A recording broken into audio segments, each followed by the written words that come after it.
안녕하세요. 사연에 빠지다의 DJ 민영입니다. 지금 이 순간이 단순한 기억으로 남을지 아니면 영원한 추억이 될지는 어쩌면 마음에 달려있는 것 같아요. 오늘도 두 가지 사연 준비해봤는데요. 나가지 마시고 끝까지 집중해서 들어주세요. 구독과 좋아요 누르는 것도 잊지 말아주시고요. 그럼 오늘의 사연 바로 시작해볼게요. 여러분 안녕하신가요? 저는 경기도 수원에 살고 있는 여자입니다. 요즘은 젊은 부부의 집집마다 아기가 하나인 경우가 심심치 않게 보이죠. 아예 아이를 안 낳기로 합의를 보고 결혼 생활을 하는 딩크 부부도 많다고 하는 세상이니 하나라도 낳으면 요새는 나라에 좋은 일 하는 거라는 소리를 듣네요. 제가 어렸을 적에 학교를 다닐 때는 저처럼 외동인 경우가 정말 드물었습니다.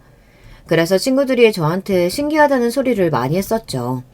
언니나 오빠가 없어서 좋겠다는 투정 혹은 동생을 가지고 싶지 않냐는 질문까지 다양하게 받았던 저였으나 제 반응은 거의 고개를 가로젓는 것이었습니다. 그러나 딱 한 가지 질문에는 멈칫하고는 했었어요. 너는 집에 가면 안 심심해? 외동이니까 혼자 놀겠네. 외롭지 않아? 해가 지기 전까지 밖에서 동네의 또래 친구들과 어울려 놀면 그만이었으니 딱히 심심하다고 느낀 적은 거의 얼마 되지 않았어요. 하지만 외롭지 않은 것인지를 생각해 본다면 그건 또 다른 이야기였습니다. 외롭다는 감정을 떠올려 보면 저는 저 자신보다도 가장 먼저 엄마의 모습을 떠올렸던 것 같아요. 어린 시절 제 눈에 비친 엄마가 그러셨거든요. 무척이나 외로운 시절을 보내오신 분으로 보였어요. 여러분도 그러셨을지는 모르겠으나 제가 어렸을 적에는 대개 친구들의 의견을 나누어 보면 친가보다는 외가를 심적으로 가깝게 느끼는 경우가 압도적이었습니다. 이상하게 엄마 쪽 친척들이 교류하기가 편한 모양이었어요. 외할머니라든지 이모라든지 학교의 친구들은 외가를 편하게 느꼈었는데 저는 그렇지 못했습니다. 엄마의 뿌리인 외가가 저에게는 자리를 잡지 못했기 때문입니다. 제가 초등학교를 입학하고 얼마 안 되었을 때 엄마와 단 둘이서 외가를 방문했던 적이 있었어요. 워낙 어렸으니까 뭣도 모르고 아무 생각도 없이 엄마의 손을 잡고 길을 나섰습니다. 도착한 곳이 외가라는 것을 알고는 굉장히 신이 나 있었던 기억이 납니다. 아마 늘 궁금하되 와보지 못했던 곳으로 생각해서 신이 났었을 거예요. 오래된 집은 대문이 열려 있었습니다. 저희 모녀가 안으로 들어가자마자 누가 큰 소리로 외쳤고요. 아니 저 미친년이 여기를 어디라고 와? 여기가 네 집인 줄 알아? 아니야!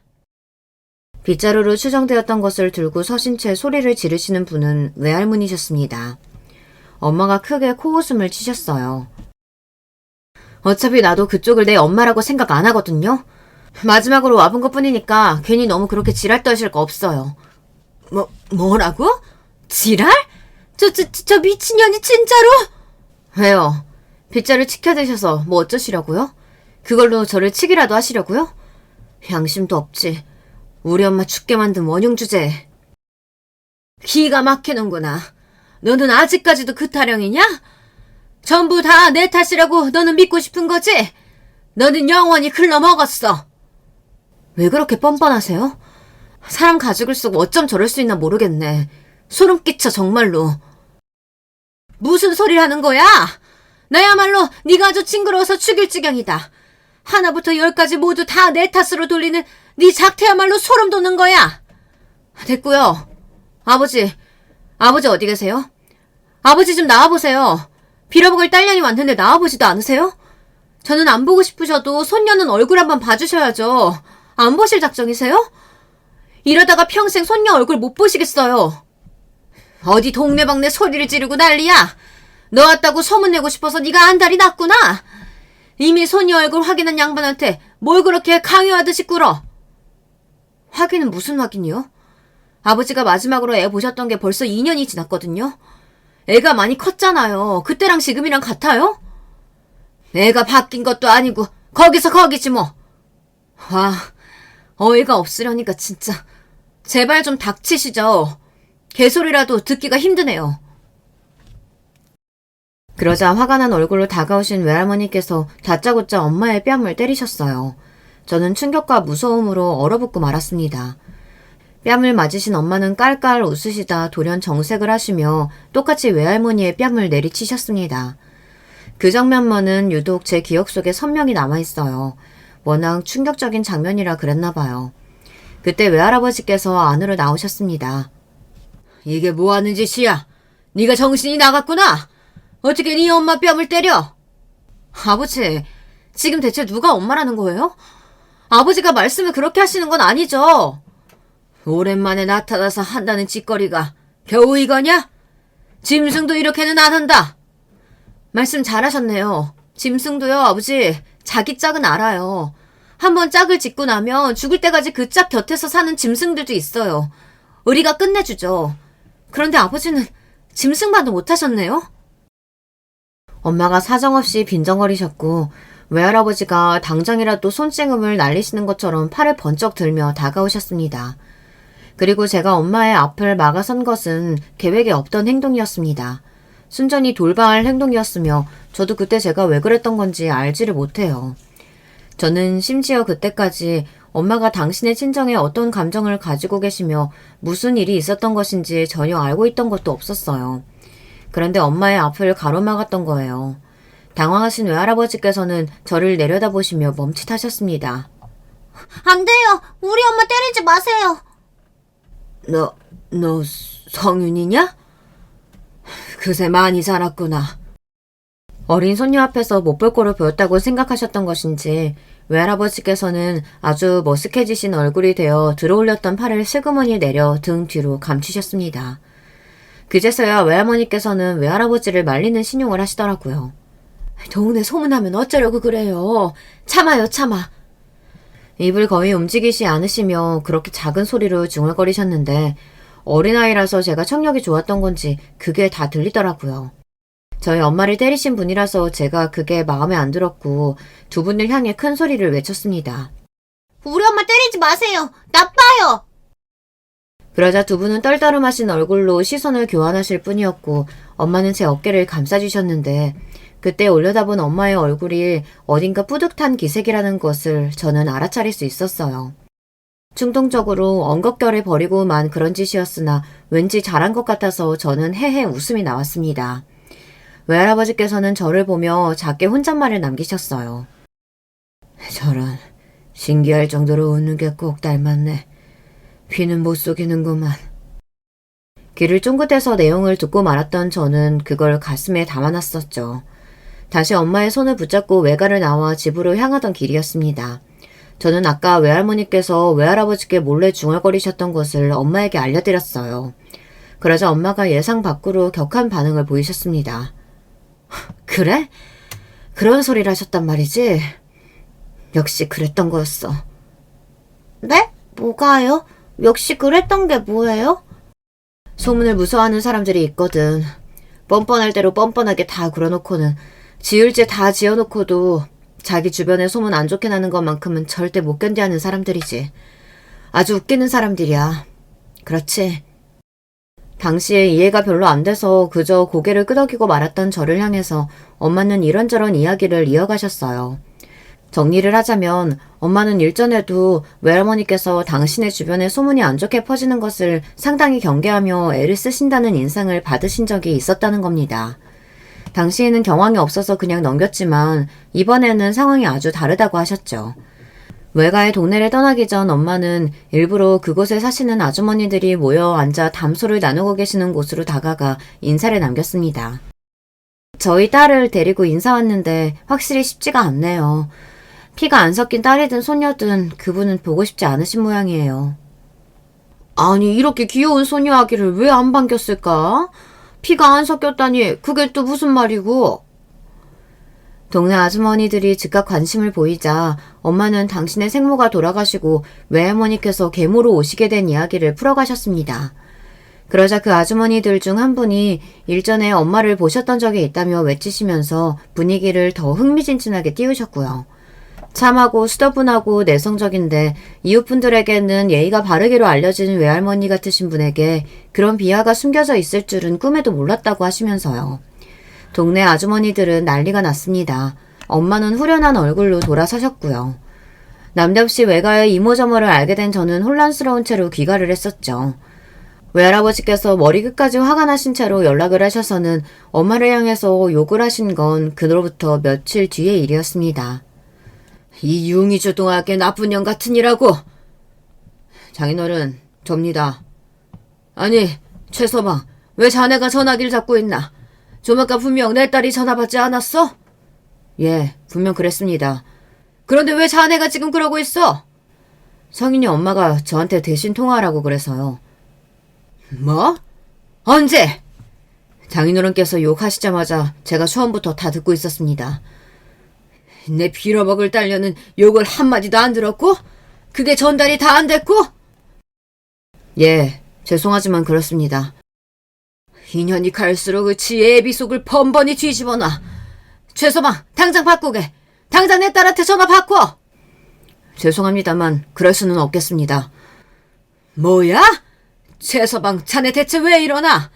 내가 이런 걸 보고 싶어서 자네한테 내 딸하고 결혼하게끔 허락해준 줄 아나? 외람되오나 저는 장인어른의 허락을 받은 적이 없어요. 제가 부실해 보여서 눈이 안 찬다는 말씀만 주셨습니다. 장인어른의 허락은 필요 없다고 하면서 성인 엄마가 그냥 저와 결혼한 것이었고요. 자네 정말 미쳤나? 여자를 잘못 만나 결혼해서 같이 돌아버린 게야? 장인어른께서는 장모님의 편이시지 않습니까? 지금도 장모님의 일 때문에 이러시는 것이고요. 그래, 그렇다고 해서 자네가 나를 비난할 참인가 본데? 아닙니다. 저도 그저 똑같다는 말씀을 드리고 싶은 것입니다. 장인어른은 장모님의 편이시죠. 그리고 저는 성인 엄마의 편입니다. 그래서 지금 이러는 것뿐이에요. 이름 빌어먹을. 나 지금 내 딸녀 때문에 화병이 나서 뒤로 넘어가기 직전이니까 나 죽는 꼴 보고 싶지 않으면 당장 내 딸년 전화 바꾸든가 아니면 직접 여기로 찾아와서 사과하고 동네 사람들 오해 풀라고 그렇게 말 전하게. 무슨 오해 말씀이십니까? 장인어른께서 장모님을 불륜관계로 처음 만나셨던 그거 말씀이세요? 장모님이 먼저 장인어른한테 적극적으로 다가오셨다는 게 오해라는 걸까요? 아, 그것도 아니면 혹시 장모님이 이혼 전적만 2번 있으신 분이라는 바로 그게 오해라는 겁니까? 어떤 걸 말씀하시는 겁니까, 장인어른? 쌍으로 정신 나간 것들이 아주 어른 공경할 줄도 모르고 시건방지게 되는 대로 짓거리는구나. 옛말에 부창부수라더니. 예, 그렇죠. 장인어른하고 장모님 2분도 참으로 부창부수십니다. 아마 그때 모르긴 몰라도 외할아버지께서는 진심으로 뒷목을 잡고 뒤로 넘어가셨을 거예요. 수화기 너머로 목이 졸린 채 비명을 지르는 것 같은 아주 이상한 신음을 토하시다가 통화가 끊겨졌거든요. 아버지는 그제서야 당신이 옆에 찰싹 붙어있었던 어린 딸을 발견하시고는 이크하셨지만 저는 태연스럽게 배시시 웃을 따름이었습니다. 잠시 후 아버지가 난감하신 얼굴로 검지를 입가에 가져가셨어요. 그러자 저도 따라서 아무 말 안 하겠다는 의미로 검지를 입술에 댔었죠. 저는 아버지와 외모가 닮은 아이는 아니었어요. 누가 봐도 외탁을 한 외모였기 때문이었죠. 하지만 하는 행동이나 성격이 어렸을 적의 아버지와 판박이었습니다. 부녀 사이가 아주 잘 통했어요. 범상치 않은 상태였던 외과와는 다르게 친가는 서로 사이가 좋았습니다. 친할아버지와 친할머니 2분은 서로의 얼굴 한 번을 못 보고 중매로 결혼하신 경우였지만 평생의 금슬이 무척이나 좋으셨습니다. 그러나 안타까운 점은 집안에 금전적으로 불운이 몇 차례 찾아왔었다는 사실입니다. 지인에게 배신을 당하고 사기에 넘어가 빚까지 지셨던 큰아버지는 극심한 스트레스로 몸에 이상이 생겨 그로 인해 일도 수년간 못하셨고 병원을 다니시느라 고역이었습니다. 몇 번을 억울하게 돈을 잃어보셨던 친할아버지께서는 당신의 장남이 그런 일을 당했다는 것에 너무나도 절망이 크셔서 그대로 쓰러지셨고요. 고모는 결혼을 잘못하셔서 당신의 시댁에 진 빚을 대신 갚아주고 셨습니다. 지금 생각하면 그건 완전히 일종의 사기 결혼이었습니다. 집에 크고 작은 일들이 너무 많이 일어나는 동안 아버지는 묵묵하게 앞만 보며 사셨습니다. 학업을 이쯤 중단해야 할 것 같아 그렇게 하셨고 돈을 버셔야 할 것 같아서 벌기 시작하셨고 이 정도로 버는 돈을 늘려야 할 것 같아 그것에 맞춰서 이직이라는 것을 해내셨던 분입니다. 어찌 보자면 아버지는 묵묵함과 진중함의 화신 같으신 분이었어요. 그리고 아버지는 사시는 동안 외로움을 많이 느끼기도 하셨다고 합니다. 부모와 형제 모두 사이가 돈독했고 서로를 아꼈지만 그랬기 때문에 더 외로우셨던 측면도 존재했다고 해요. 마음은 그러한데 매번 상황이 안 따라주었으니까요. 마음을 나눌 형제가 없어서 외롭게 살았다고 자기소개를 했던 엄마와 처음부터 아버지가 눈이 맞았던 건 당연한 일이었을지도 모르겠네요. 엄마가 외동으로 태어나셨던 건 아닙니다. 사실 원래 저에게는 이모가 두 분 계셨어야 맞았거든요. 하지만 두 분은 함께 돈을 벌기 위해 집을 나서셨다가 사고를 당해 한날 한시에 돌아가셨습니다. 딸 둘이 사고로 그렇게 되었으니 그 모친의 정신이 온전할 리가 없었습니다. 제정신으로 생활을 못하셨죠. 당연히 가정에 소홀해지셨을 수밖에 없었던 것이었고요. 그걸 이해하지 못했던 부친과 부부관계가 단절되기 시작했습니다. 그리고 단절된 부부관계를 이유로 들어 부친은 다른 여자를 만나 바람을 피웠습니다. 시집살이 한번 고되게 당하신 분이었는데 그런데다가 딸만 셋 낳았다는 이유로 5만 가지 인격에 깎아내리는 욕을 다 들으셨어야 했었지. 딸만 줄줄이 낳아놓고서 미안하지도 않냐고, 어떻게 시댁에서 얼굴을 뻔뻔하게 들고 있느냐고, 그런 욕은 예사로 매일 들으셔야 했었고, 그런 힘든 시절을 다 보내셨던 분이건만 자식 잃고 남편은 바람나고 화병으로 돌아가실만 했어. 외할머니의 소문을 그 사시던 동네에 싹 퍼뜨린 이후 외할아버지께서는 남은 딸 하나 그냥 없는 셈 치겠다며 길길이 날뛰셨고, 엄마는 섭섭하면서도 어딘가 후련해 보이는 얼굴로 당신의 속에 있는 이야기를 하셨습니다. 그래서 나는 딸 하나 달랑 낳은 거 전혀 안 죄송했어. 성윤이 너를 낳고서 나는 그 누구에게도 미안해한 적이 없었어. 아들이 아니면 뭐 어때? 이렇게 예쁜데. 우리 성윤이 이렇게나 야무진 걸 보면 벌써 효녀야. 열아들 안 부러운 효녀. 네가 외할아버지 앞에서 든든히 내 편을 들어줘서 사실 엄마는 얼마나 기뻤는지 모른단다. 저도 제가 엄마 딸이라서 좋아요. 정말? 우리 성윤이는 말도 예쁘게 하지. 이런 딸이 나올 줄 알았다면 둘 셋을 더 낳았을 걸 그랬나 싶어. 지금은 너무 늦은 감이 생겨버렸지만 네 동생 낳고 키우기에도 사실 우리 집이 조금 버거워. 그래서 너한테 참 많이 미안해. 외동이라서 심심할 때가 많겠지. 아니요, 별로 안 심심해요. 심심할 땐 밖에 나가서 놀면 되니까요.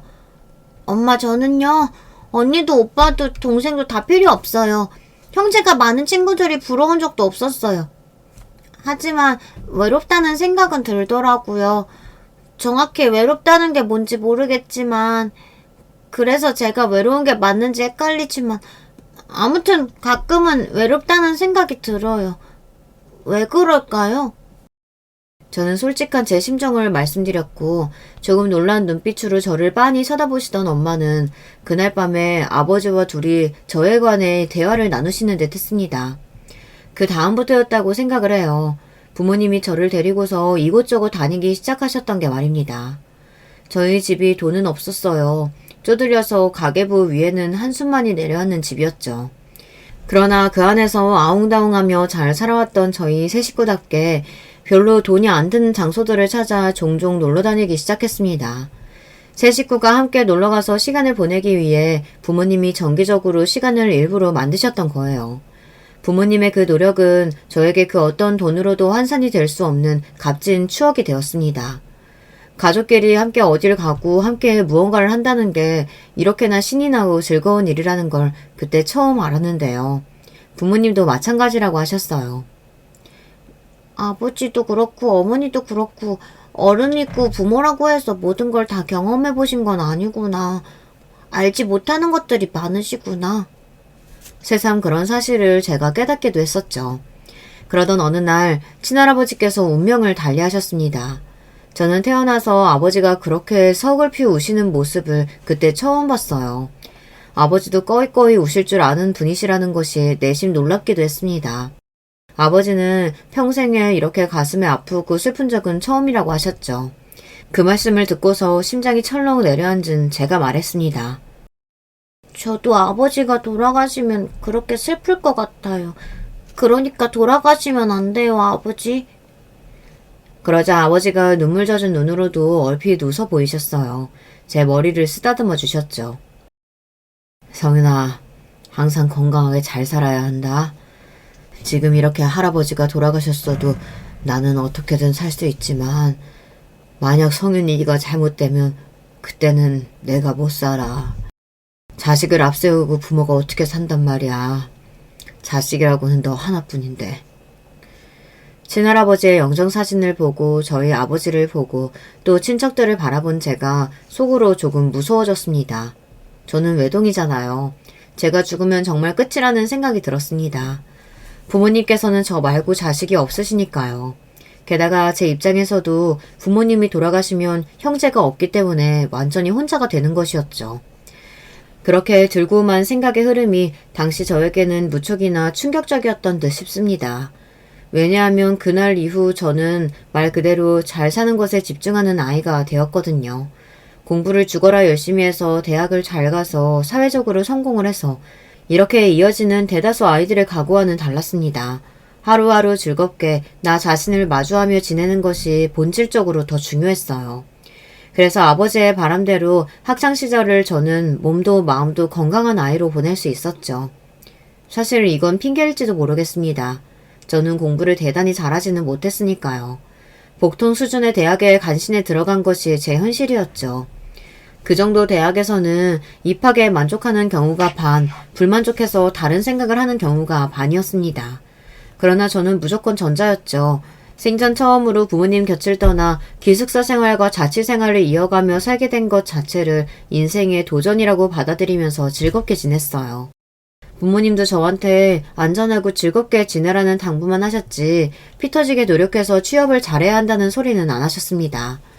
졸업을 앞두고 갑자기 위기감을 느껴 부랴부랴 취업 시장을 조사하기 시작했던 건 주변의 친구들을 보면서 제가 비교가 됐기 때문이기도 하고요.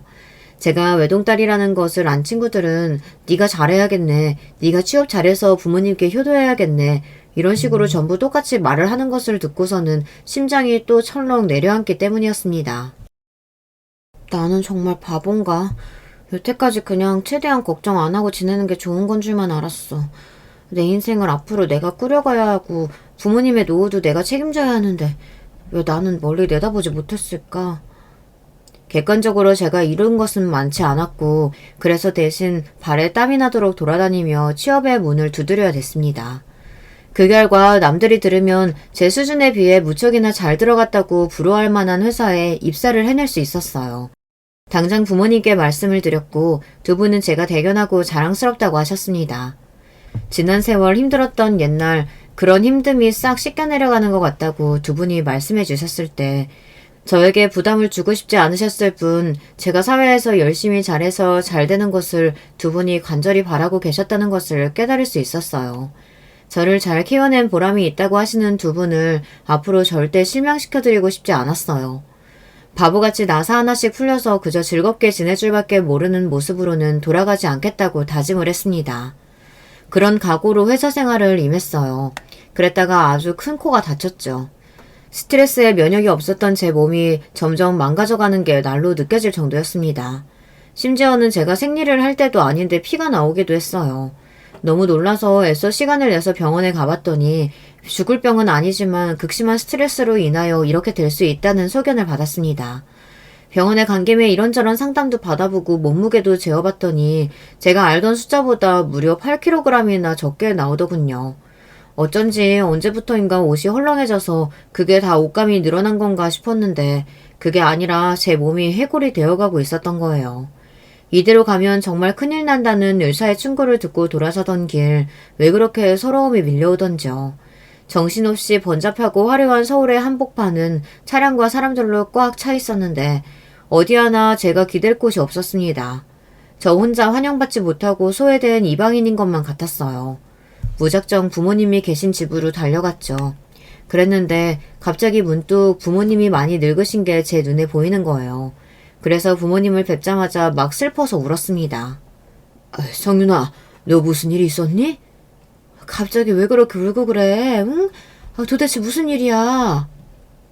저를 걱정하시는 두 분의 목소리에 저는 되려 눈물이 더 났죠.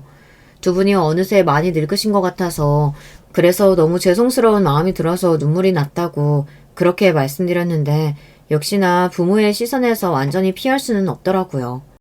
제가 그런 이유 하나로 이렇게 울 것 같지 않다고 하시며 몸도 너무 말랐는데 도대체 무슨 일이 있어서 서러워하는 거냐며 물어보셨어요. 그래서 제가 어쩔 수 없이 두 분께 회사에서의 힘든 일들을 다 고해바치고 말았습니다. 아버지는 즉시 자리를 박차고 일어나셨어요. 내가 이 자식들을 그냥 절대 가만히 안 둘 거야. 대체 사람을 뭘로 알고서 그딴 취급을 해? 신입사원이 뭐 자기네들 시다발인 줄 알아? 이런 미친 자식들. 다 가만히 안 둬. 당장 찾아가야겠다. 원래 성격이 다혈질이신 엄마도 아니고 대체로 평온하신 아버지가 그런 반응을 보이실 줄은 몰랐습니다. 놀란 제가 아버지를 붙잡고 만류에 나섰죠. 그러면서 가슴이 너무 찡해졌고 벅차올랐어요. 대관절 부모의 마음이란 뭘까 싶었습니다. 죽는 그날까지도 자식은 부모의 마음을 헤아릴 수 없을 거라는 생각도 들었습니다. 오랜만에 들른 집에서 그날 자고 갔는데 엄마하고 나란히 누웠어요. 잠들 때까지 도란도란 이야기를 나눴죠. 엄마, 저도 자식 낳고 부모가 되면 저도 두 분처럼 그렇게 될 수 있을까요? 아무 조건이 없는 게 자식을 향한 부모의 사랑이라고 텔레비전에서 그렇게 떠든 것이 이유가 있었던 것 같아요. 저는 두 분을 따라잡지 못할 것 같은데 저도 부모가 되면 달라지는 것까 싶어요. 네, 성윤아. 부모가 된다고 해서 자동으로 사랑이 넘치게 되는 건 아니야. 네? 정말요? 정말이지. 네 외할아버지를 봐라. 엄마가 든 예시에 저는 말문이 막히고 말았습니다. 어색하게 천장만 바라보던 제가 질문을 드려보았어요. 엄마는 제가 언제 결혼했으면 좋겠어요? 네가 하고 싶을 때 하면 그게 좋은 거지. 순전히 네 마음이야. 그래요? 그럼 혹시 결혼을 못생기고 능력 없는 남자랑 해도 되나요? 아서라. 잘생기고 능력 좋은 남자도 분명히 세상에 있을 거야. 너 잘 생각하고 결정해. 엄마는 아버지 뭐 보고 결혼하셨어요? 어머나 얘가 네 아버지 얼굴 잘생긴 거 아니고 능력이 있는 것도 아니라고 지금 그거 콕 집어서 지적하는 거지? 아니에요 엄마. 그냥 여쭤보는 거잖아요. 그래 알아. 나도 장난이야. 네 아버지 같은 경우에는 부드러움 속에 강인함이 깃들어 있는 게 보이는 사람이었어. 그리고 만난 지 얼마 안 되었을 때인데도 확신이 들더라고. 아, 이 사람은 적어도 나를 두고 바람을 피우지는 않겠구나. 다른 건 몰라도 그런 부분에서 신뢰가 들었어. 집안 사정이 어려워서 그렇지 부모 형제가 사이는 참 좋은 집안이기도 했으니까. 그런 집안에서 난 사람하고 결혼하고 싶었거든. 나는 그런 게 필요했어. 서로를 믿고 살 수 있는 그런 전적인 신뢰 말이야. 그런 걸 네 아버지가 가지고 있었고 나는 바로 그거면 된 거였지. 엄마의 그때 그 말씀은 제가 결혼을 하는 데에 있어서 영향을 끼치게 되었지요. 부모님은 항상 저에게 일을 그만두라고 하셨어요. 사람 나고 돈 났지 돈 나고 사람 난 것도 아닌데 그거 돈 좀 벌겠다고 하다가 사람 잡으면 무슨 소용이냐고 하셨어요. 한 달에 단돈 50만 원을 벌어도 좋으니까 남의 시선을 신경 쓰지 말고 하고 싶은 거 하며 지내라고 해주시는 부모님이 계셔서 저는 행운이었습니다. 퇴사를 하고 아무것도 안 할 수 없어서 하게 된 것이 아르바이트였어요. 바로 새로운 직장을 잡기에는 부담스러웠기에 일단 아르바이트를 시작해봤던 것인데요. 그러면서 제가 서비스 직종에 의외로 적성이 잘 맞는다는 사실을 알게 되었습니다.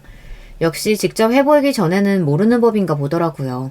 서비스업이 잘 맞아서 즐겁게 아르바이트를 하다가 아예 직원으로 일을 하게 되었습니다. 남들이 보면 기껏 대학 졸업해서 괜찮은 직장에 들어갔다가 나약하게 못 견디고 나와서 고졸 학력으로도 충분히 할 수 있는 서비스업이나 하고 지낸다고 어쩌면 비웃을지도 모르는 일이었어요. 직원으로 일한 지 1년을 채웠을 때 약간 고민이 되기도 했습니다. 그치만 제 자신은 만족스러웠기에 스스로의 선택에 조금 더 자신감을 가지고 그 일을 계속 더하기로 결심했습니다. 이게 제 인생에서 커다란 일을 만들어주고 말았죠. 왜냐고요? 그 일을 하면서 남편을 만났거든요. 남편은 바로 옆 건물에서 일을 다니고 있었어요. 점심때 종종 제가 일하는 곳에 왔었는데 그런 식으로 안면을 트게 되었죠. 언제 한 번은 제가 퇴근이 늦어진 적이 있었는데 그날 남편이 그곳을 들렸습니다. 퇴근길에 항상 지나다가 이곳을 쳐다봤는데 한 번도 안 계셨거든요. 점심시간 때만 뵐 수 있는 건 줄 알았는데 근데 오늘은 이 시간에도 계시네요. 상대에게 관심이 있지 않고서야 젊은 남자가 여자에게 그런 말을 건네기란 쉽지 않죠. 저 또한 그 남자가 별로라고 느껴졌다면 단답으로 끝내고 말았을 거예요. 하지만 그러는 대신 웃음을 지으며 한 발짝 가까이 다가갔습니다. 저희 부부의 연애는 그렇게 시작되었던 것입니다. 시아버지가 돈이 좀 있으신 분이었어요. 일찍이 사업을 하셨거든요. 그런데 짠돌이 기질이 있으셔서 당신의 수중에만 재산을 고이고이 가둬두는 경향이 좀 있으셨답니다. 시댁이 살아온 그림만 봐도 그랬고요. 시어머니께서는 평생 일을 다녀본 적이 없으셨어요. 친정이 가난했기 때문에 결혼 전에는 일을 하신 적이 있었지만 시아버지를 만나신 이후에는 줄곧 살림만 해오신 분이었어요. 남편이 막내입니다. 위로 누나만 둘이고요. 제 시누이들은 둘 다 이미 시집가서 애엄마들이에요. 결혼을 하는 것에 있어서 다들 저마다의 이유가 있을 것입니다. 대표적인 이유로는 사랑이 있겠고요. 비혼주의자가 아닌 이상 결혼을 언제가 됐든 하게 될 텐데 자기 옆에 있는 사람이 여러모로 적당하다면 서로 이해관계를 잘 맞춰서 결혼을 하는 것이겠죠. 저도 남편도 서로를 사랑했습니다. 이것은 분명한 사실이었어요. 그러나 결혼을 땅땅 결정한 것에 있어서는 서로에 대한 사랑보다는 조금 더 구체적인 생각들이 따라왔습니다. 남편의 경우에는 제가 본인의 특정한 기준을 잘 맞출 것 같은 여자라서 저와 결혼하고 싶어 했어요. 특정한 기준이라니 그게 대체 뭐였냐고요? 바로 여자다운 여자였죠. 조신하고 참하게 굴고 내조에 목숨 걸고 남편과 자식을 인생의 최우선으로 두고 살며 남편을 공경하는 여자 말입니다. 제가 남편보다 직업이 나은 것도 아니었고 집안이 더 나은 것은 더더욱 아니었죠. 조건만 보자면 제가 훨씬 부족하다고 볼 수 있었는데요. 남편은 오히려 바로 이런 점들 때문에 본인의 입맛대로 저를 굴릴 수 있다고 판단했던 거예요. 그러니까 너무 잘난 여자여도 필요 없다는 의미였죠. 조강지처로 사는 게 그렇다면 저의 꿈이었냐고요. 그래서 결혼했냐고요. 아니요, 그렇지는 않았습니다. 하지만 남편이 자기만 믿으라고 하는 모습이 듬직해 보였어요. 앞으로 내가 다 할게. 내가 돈 벌어오고 힘든 바깥일하고 사회생활하고 그렇게 할 테니까 자기는 집안일만 열심히 하고 내조만 열심히 해주면 돼. 나는 자기가 그렇게 편하게 살았으면 좋겠어. 저는 외동딸을 향해서 걱정 없이 즐겁게 사는 것이 최고라고 당부해주시는 부모님을 둔 사람이었어요.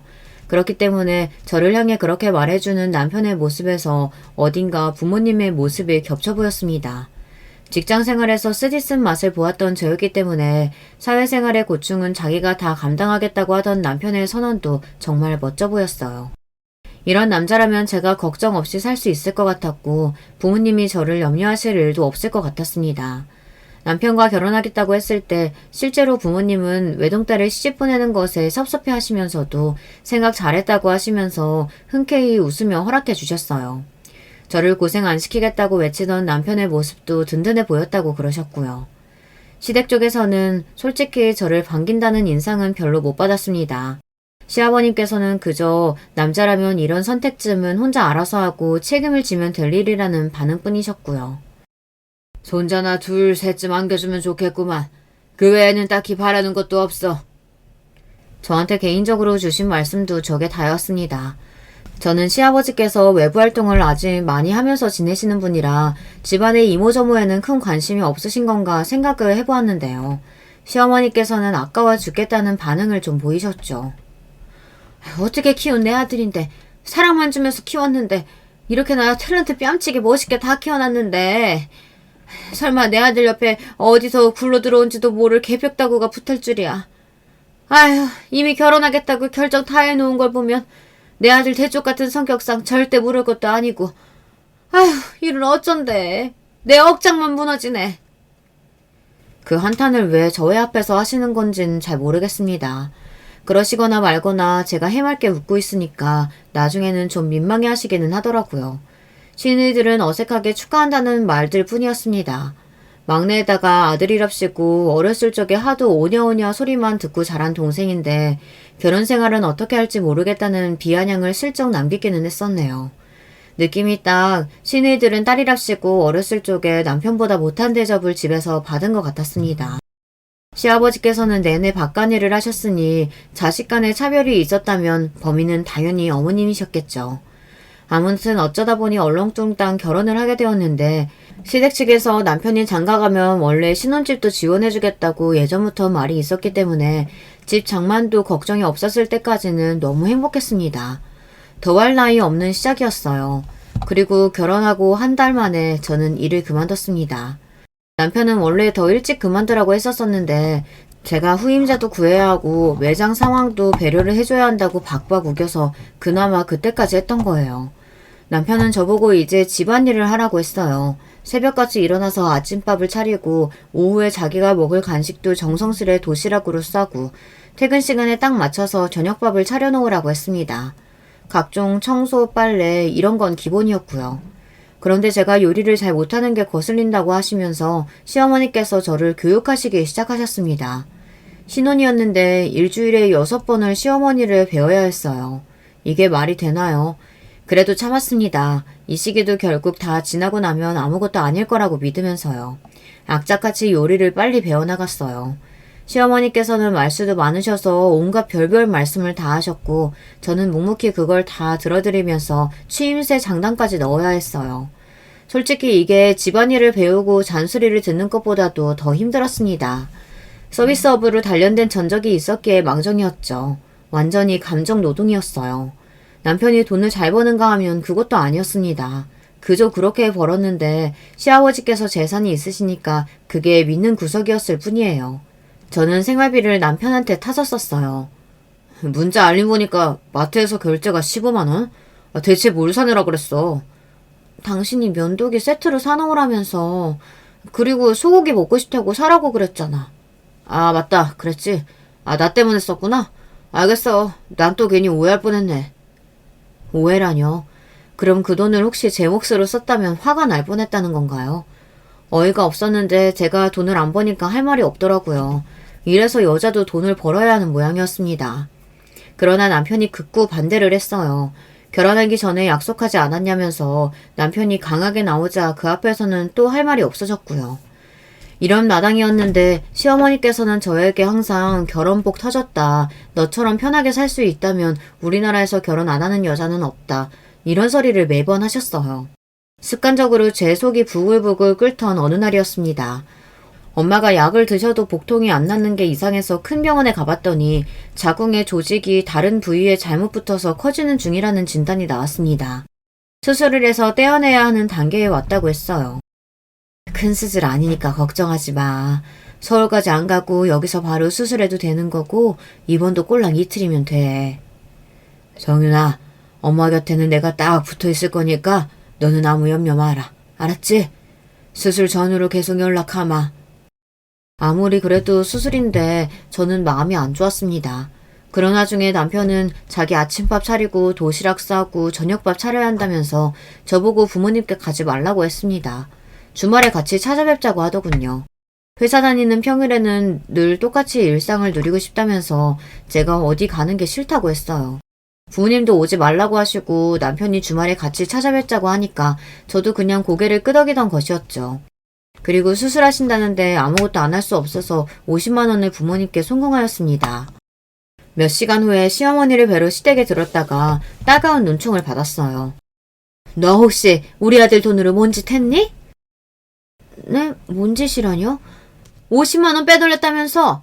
좀 아까 점심시간에 우리 아들하고 통화하면서 다 들었다. 아, 그거요. 저희 엄마 내일 수술하시잖아요. 그래서 드렸어요. 뭐가 어쩌고 어째? 야, 그런다고 해서 우리 아들한테 한마디 상의도 없이 50만 원을 턱턱 보내버려? 그게 어디 네 돈이야? 무슨 말씀을 그렇게 하세요. 지금 화를 내실 게 아니라 어머님도 돈을 보태주시겠다고 그러셔야 하는 게 순서 아닌가요? 정말 믿기지가 않습니다. 안 부끄러우세요? 부끄러워해야 하는 건 너야. 돈 한 푼 안 벌면서 우리 아들 등골이나 빨아먹는 주제에. 저도 화가 나서 외쳤지만 시어머니께서 눈이 돌아간 것에 비하면 별거 아니었죠. 홧김에 제 머리채를 잡으신 겁니다. 제가 비명을 지르자 오히려 더 소나기에 힘을 주시며 제 머리를 빙빙 돌리기까지 하셨어요. 결국 제가 어지러워서 바닥에 나뒹굴자 그제서야 저를 놔주시며 노려보셨습니다. 내가 처음부터 알아봤어. 뭐 하나 똑바로 된 구석도 없고 민폐만 끼치게 생긴 년. 그 순간 제 가슴 속에 얼음과 불이 동시에 솟아올랐습니다. 남편을 향해 차갑게 식은 마음과 시어머니를 향해 뜨겁게 타오른 분노였죠. 다행히 엄마의 수술은 문제없이 끝났고 저는 즉시 남편에게 이혼장을 던졌습니다. 당장 이혼해.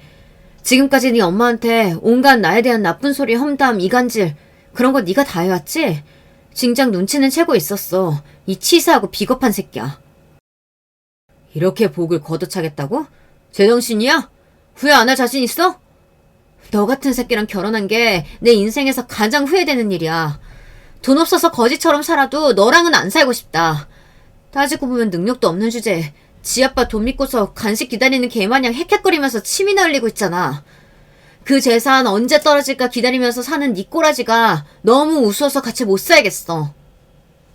미쳐 날뛰는 저의 모습을 보며 남편은 충격을 받아 넋까지 나가버렸습니다. 혼이 쏙 빠진 채로 이혼 도장을 찍어주었죠. 그리고 저는 시어머니를 가만둘 생각이 없었습니다. 옛날에 외할머니께 엄마가 한 방 먹이셨던 게 떠올랐거든요. 저는 그동안 시어머니의 온갖 소리를 다 들어주며 지낸 바 있었어요. 제가 어디 가서 말을 할 데가 없다고 생각하셨는지 가면 갈수록 별별 말씀을 다 해주셨던 시어머니 덕분에 제가 취할 조치가 많았습니다. 사위들 욕하신 거 제가 시매부들에게 몰래 내용을 전달했어요. 그리고 시누이들한테도 제가 요리법을 남겨놓고자 휴대폰으로 동영상 촬영했던 걸 보냈습니다. 화면에는 냄비가 나오고 있었지만 옆에서 시어머니께서 주저되셨던 게 내용이 다 들어있었거든요. 평생에 나는 아들 짝사랑하면서 살란다. 나 짝사랑하는 딸년들은 징그러워. 가끔은 소름이 끼쳐. 아직도 왜 나를 포기들을 못하니? 그뿐만이 아니었죠. 큰 시누이가 20살 때 잘생긴 남자친구가 생겼는데 그걸 보고 배 아파서 시어머니께서 일부러 그 남자친구에게 사실 큰 시누이한테는 다른 남자친구가 둘이나 더 있다고 거짓말을 하셔서 헤어지게 만들었다는 내용도 있었어요.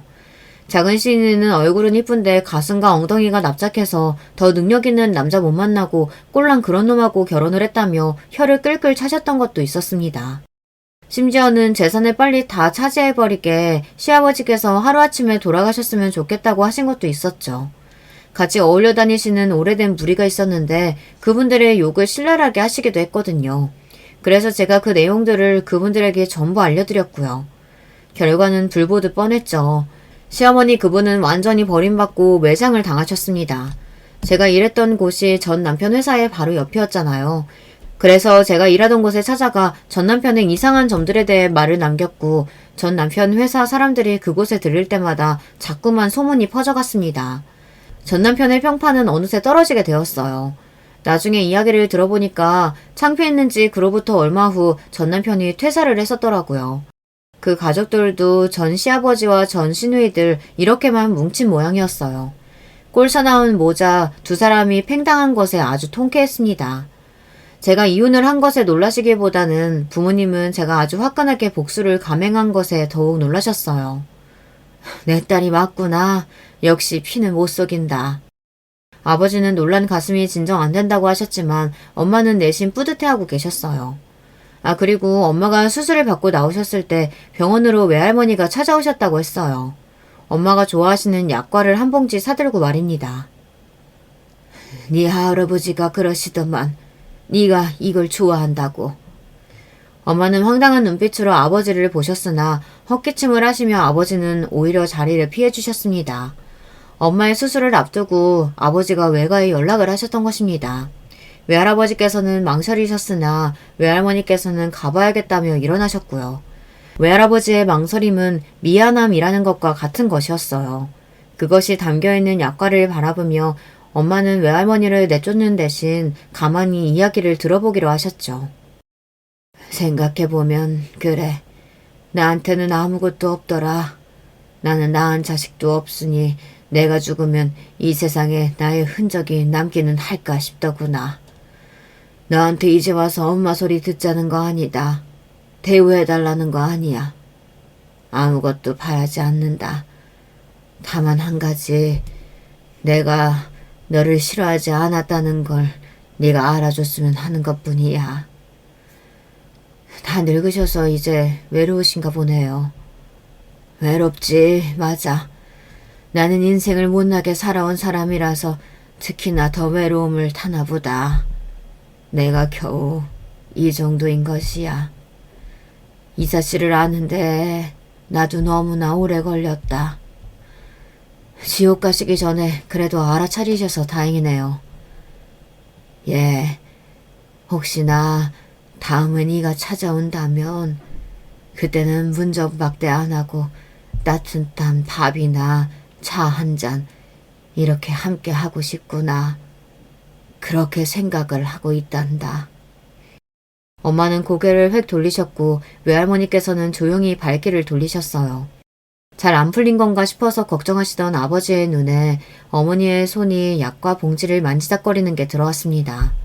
그 후로 아버지는 가만히 기다리셨고요.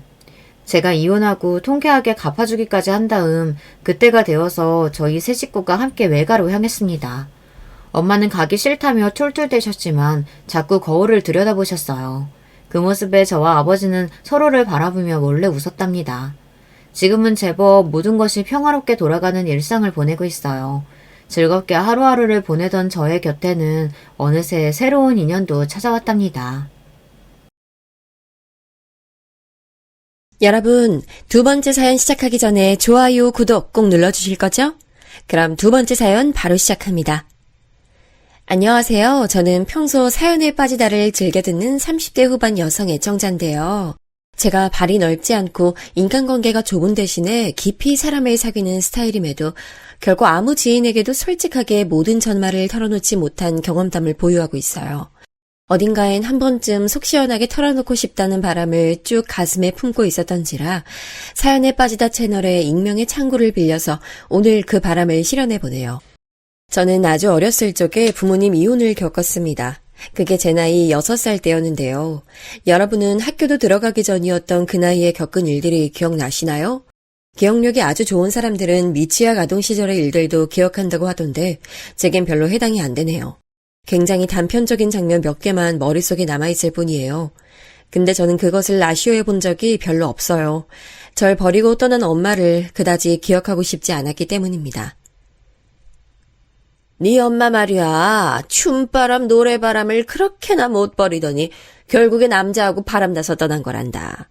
바람 따라 사는 인생에 거추장스러운 딸 자식은 필요도 없었던 거겠지. 그러니까 어린 널 미련 없이 버려두고 홀라당 가버린 거야. 아니에요, 고모.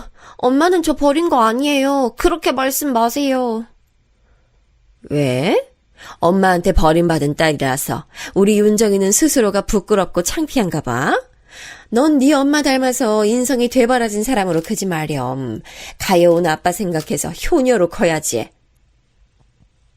저는 기껏해야 8살이나 9살 정도였던 초등학생이었는데 아빠 여동생 되시는 제 고모께서 저를 그 당시에 무척 약 올리셨던 기억이 납니다.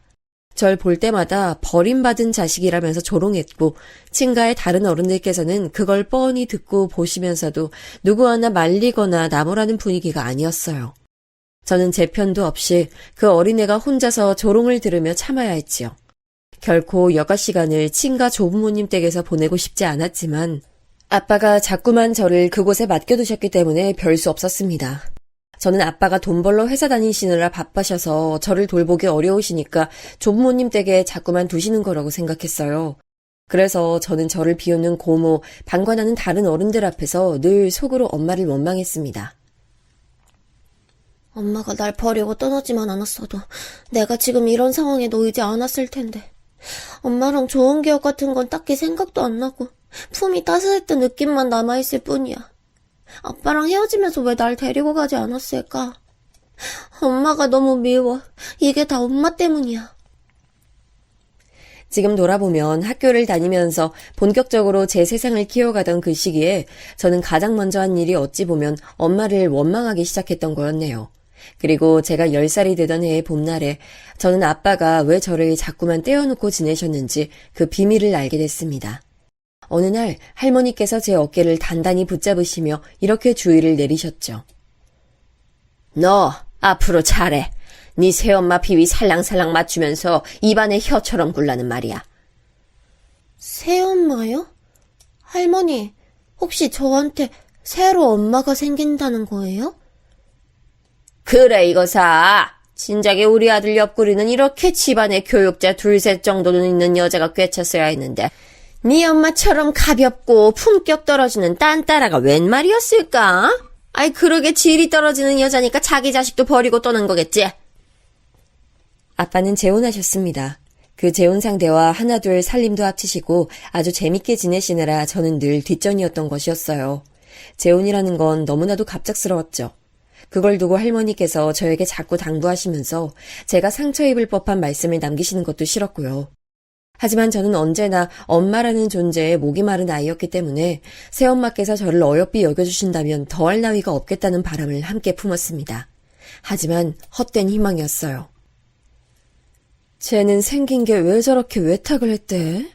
자기 아빠하고는 얼굴이 전혀 안 닮았네? 똘망똘망하고 부드럽게 생긴 저런 인상. 나 정말 별로야. 이미지가 별로 안 좋아 보인달까? 하여간 마음에 안 드네.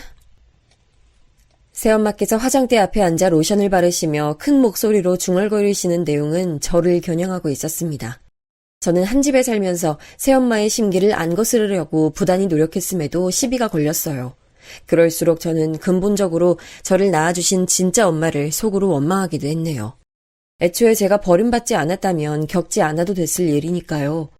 아빠와 새엄마 사이에서 남동생이 태어났고 저는 그야말로 찬밥을 넘어서 거의 구제불능의 문제아 취급마저 당하며 집안에서 등한시 여겼습니다. 저는 어느새부턴가 웃는 것도 우는 것도 모든 것이 집에서 눈치가 보이기 시작했어요. 하나부터 10까지 제가 남동생과 차별받지 않은 것은 없었고요. 저는 마치 아빠, 새엄마, 남동생이라는 가족 구성원에 낀 이방인 같았습니다. 중학교 때 대부분이 그렇듯 저도 사춘기를 지났는데요. 어느 하루는 제가 난생 처음으로 학원 수업을 빠지고 반 친구들이랑 노래방을 갔어요. 예전에 유행했던 한 곡에 얼마씩 동전을 넣고 부르는 노래방이요. 그곳을 안 가는 학생들은 당시에 없었거든요. 하지만 저는 그곳에 갔다는 이유로 양아치, 날라리 이런 소리를 들으며 얻어맞아야 했습니다. 학원 수업을 빠지고 그런 곳에 가? 넌 어떻게 대먹은 머리를 달고 있길래 그딴 생각을 다 하게 됐어? 죄송해요. 정말 잘못했어요. 앞으로 2번 다신 안 그럴게요. 한 번만 용서해 주세요. 시끄러워. 말은 뻔지르르하게 잘하네. 애초에 잘못할 짓을 하지 말았어야지. 넌 공부도 못하고 아무런 쓸모도 없어서 나로 하여금 집에 식충이 벌레 하나 키우고 있는 기분이 들게 해. 집에 이딴 식충이 벌레가 있는 기분 얼마나 불쾌한지 네가 알아? 내 고충을 네가 알기나 하냐 이 말이야. 저는 방에 있던 플라스틱 쓰레기통으로 몇 번이고 머리를 얻어맞았습니다. 새엄마 앞에서 무릎을 꿇은 채로 말이죠. 결국은 코피가 툭 하고 터져 흘러나왔는데 새엄마는 아무렇지도 않은 표정으로 제 코에서 흐르는 코피를 쳐다보더군요. 저는 코피가 났다는 사실보다 새엄마의 무미건조한 그 표정이 더 놀라웠고 무서웠어요. 너 학원 이번 달까지만 다니고 그만둬. 다녀봤자 뭐 하겠어? 공부도 안 하는데.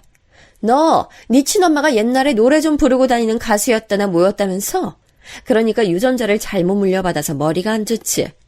어차피 안 될 거 밑빠진 독에 물 붓게 하지 말고 그냥 하지 말자. 아니에요. 저 학원 다니고 싶어요. 수업 안 빠질 거고 공부도 앞으로 열심히 할게요. 정말이에요. 글쎄, 난 너한테 돈 나가는 거 자체가 아깝고 그냥 다 싫어. 난 네가 숨만 쉬면서 조용히 살았으면 좋겠어. 네? 어떻게 그런 말씀을 하실 수가 있으세요? 그러면 저 아무것도 하지 말라는 말씀이세요? 뭘 그렇게 또 상처받은 얼굴을 하고 그래? 네가 예쁨 받을 짓을 해도 예뻐할까 말까인데 넌 미움 받을 짓만 골라서 하니까 내가 정이 가겠어 안 가겠어? 동현이한텐 절대 이런 말씀 안 하시잖아요. 정말 너무하세요. 얘 좀 봐라. 동현이는 진짜 내 아들이니까 그렇지. 난 가짜 딸이고 어떻게 같을 수가 있어. 그러세요? 그러면 저도 이제 진짜 엄마라고 생각 안 하고 가짜 엄마라고만 생각할게요. 앞으로 저한테 아무런 신경 안 써주셔도 돼요, 아줌마. 사춘기 감성이 욱해서 내질렀던 그 말, 바로 뒤에 날아든 매서운 손맛을 지금까지 잊지 못하고 있네요. 새엄마가 속으로 뺨을 3대 때리셨는데 멎어가던 코피가 흩날리고 정말 가관이었죠. 코피 자국이며 터진 입가를 하고 있는데도 저를 보면서 어린 남동생은 하품이나 찍찍 날릴 뿐이었어요. 빈말로나마 괜찮냐고 무슨 일 있냐고 안 물어봐 주더라고요. 퇴근해서 돌아오신 아빠는 제 얼굴을 힐끗 발견하시곤 건조하게 짧은 말씀을 남기셨어요. 에휴, 사고 치지 마라. 네 엄마 신경 쓰이지 않게. 제가 뭘 그렇게 잘못했다고 그런 잔소리까지 쐐기로 들어야 하는지 이해할 수 없었죠. 화가 난 제가 가라앉은 목소리로 차갑게 말씀드렸어요. 엄마라니, 누구를 말씀하시는 거예요? 제 엄마 아닌데요? 저분 제 진짜 엄마 아니잖아요. 나 낳아준 분은 지금 어디 계시는 거예요? 뭐야? 너 버린 그 여자는 왜 찾아? 어처구니가 없네. 네 엄마가 항상 하는 말이 맞네. 너는 예쁨 받을 구석도 없고 우리 자랑거리로 삼을 만한 구석은 더더욱 없어. 서러웠습니다. 친구들 보면 집안 문제로 고민하는 건 기껏해야 부모님하고 싸운 것, 집에 돈이 없는 것, 이런 것들 뿐이었고 아무도 저처럼 근본적인 가족의 정의에 대해 고민하는 사람은 없었어요. 집에 돈이 없었던 적은 한 번도 없었지만 충족감을 느껴본 일은 없었습니다. 명절 같은 때가 되면 당연히 저는 온갖 친척들로부터 동떨어진 느낌을 받았고요. 만약에 이대로 내가 고등학교 졸업까지 하고 나면 어떻게 될까? 대학도 변변치 않은 곳 다니게 되면 집안 지원을 기대하면서 늘 비굴하게 굽신거려야 할지도 몰라. 고등학교 입학을 앞두고 저는 미래를 생각하며 정신을 차렸습니다. 정말 죽어랍시고 공부를 했어요.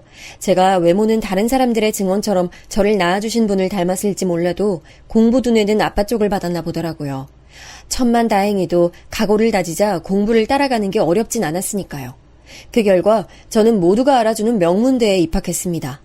그때가 돼서야 저의 부모님이시라는 두 분이 학교에 행차하셔서 저와 웃으며 사진을 찍어주시더군요. 정말 처음이었어요. 초등학교 입학부터 고등학교 졸업에 이르기까지 저는 늘 찬밥 신세였으니까요. 저는 고등학교를 졸업할 때에도 가족 아무도 안아줬어요. 그때는 아직 대학 입시 결과가 나오기 전이라서 그랬나 봅니다. 저는 더욱 이악 물고 대학 생활을 해내야겠다는 다짐을 했죠. 성인이 되면서 그 핑계로 저는 집안 짐 정리를 싹 했었는데요. 그러면서 옛날 사진들도 한 곳에 모으며 한 번씩 다시 봤어요. 기억도 잘 안 나는 제가 아기였을 때의 사진도 몇 장이 있었죠. 남들은 아기 때 사진이 정말로 많다고 하던데 저는 아니었습니다. 보통 엄마가 이런 걸 찍어서 간직해주는데 저는 엄마에게 버림받은 아이였으니 이런 게 거의 없는 게 당연한 건가 싶었네요. 아기였던 저를 품에 안아든 저를 낳아주신 엄마가 제대로 나온 사진은 딱 한 장이었습니다. 사진 속에 부드러운 인상을 지니신 분은 제가 보기에도 어딘가 저를 닮아 있는 듯 보였어요. 그래서 저는 그 사진을 한참이나 들여다봤네요. 제가 아주 어렸을 때 화상을 입어서 손등에 자국이 있는데 사진 속 아기는 손등마저 깨끗했기 때문에 저도 모르게 그 사진을 자꾸 만져봤습니다. 아기였던 저는 이제 다 커서 성인이 됐는데 저를 낳아주신 이분은 지금 어디서 뭘 하고 사시나 그게 잠깐 궁금했지만 한편으로 미뤄두었네요. 현실을 살아야 했으니까요. 악착같이 살 작정이었죠. 저는 학교를 다니면서 매번 아르바이트까지 병행하여 돈도 따로 모았고요. 미친 듯이 성적 관리하고 대외 활동해가면서 취업 때 필요한 자기소개서에 채워갈 것들을 마련했습니다. 대학 졸업하고 얼마 안 됐을 시점에 우리나라 사람이면 모를 수가 없는 좋은 기업에 입사했네요. 그때부터 생활이 달라졌어요. 제가 만든 제 위치에서 돈을 벌며 지내니까 이보다 더 자유롭고 행복할 수가 없더군요. 참고로 저는 제가 보아온 가정환경이라는 게 있었기 때문에 결혼에 대한 환상이 없었어요. 그런 제게 남자친구가 생겼는데요. 처음엔 대학 동기를 따라서 모임에 나가봤다가 알게 됐습니다. 남자친구가 저에게 먼저 호감을 보였는데 그때가 저는 마침 다른 남자와 헤어진 직후였기 때문에 연애를 무척이나 쉬고 싶은 상태였어요. 그렇게 저희는 엇갈렸죠. 다시 만난 건 꼬박 1년 뒤였어요. 우연히 지인을 따라 교회를 한번 나갔다가 마주쳤어요. 저희는 각자 혼자였고 연애를 하기 좋은 시기였죠. 운명처럼 그렇게 교제를 시작했어요. 매너 있는 이 남자가 저는 마음에 들었지만 그와 별개로 점점 심정은 복잡했습니다. 나랑은 다르게 구김살 없이 큰 걱정 하나 없이 살아온 사람이라는 점이 은연중에 느껴지네.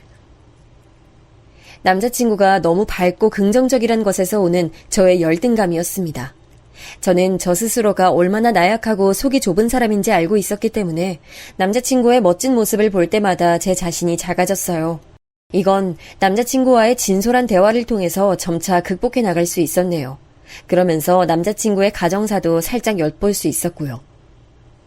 민주야, 너는 어머님이 너를 낳아주신 분이 아니고 아버님이랑 재혼하신 분이라고 했지?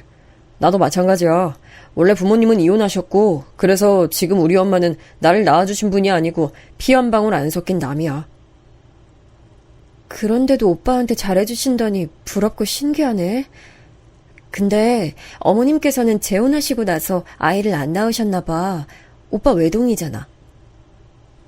우리 엄만 아주 젊으셨을 때 결혼해서 아이 한 명 낳으셨었대. 또 낳고 싶으신 생각은 없으셨나 봐.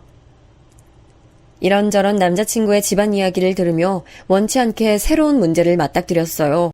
그건 바로 남자친구가 무척 부자라는 사실이었죠. 남자친구가 자취한다는 곳을 제가 처음 가봤을 때였는데요. 그냥 역세권 오피스텔 산다길래 그저 그런 거 유형을 떠올렸어요. 작은 오피스텔, 대부분 복층 형태고 통창이 달린 그 구조일 줄 알았는데 전혀 아니더라고요. 일반 사회 초년생들이 자취하는 그런 오피스텔이 아니라 많은 것들이 갖춰진 아주 고급스러운 오피스텔이었습니다. 사실상 아파트 같은 느낌이어서 너무 당황했네요. 전세인지 월세인지 그것도 모르고 그냥 집에서 구해준 자취방이니까 살고 있다는 남자친구의 입장에 기가 막혔습니다.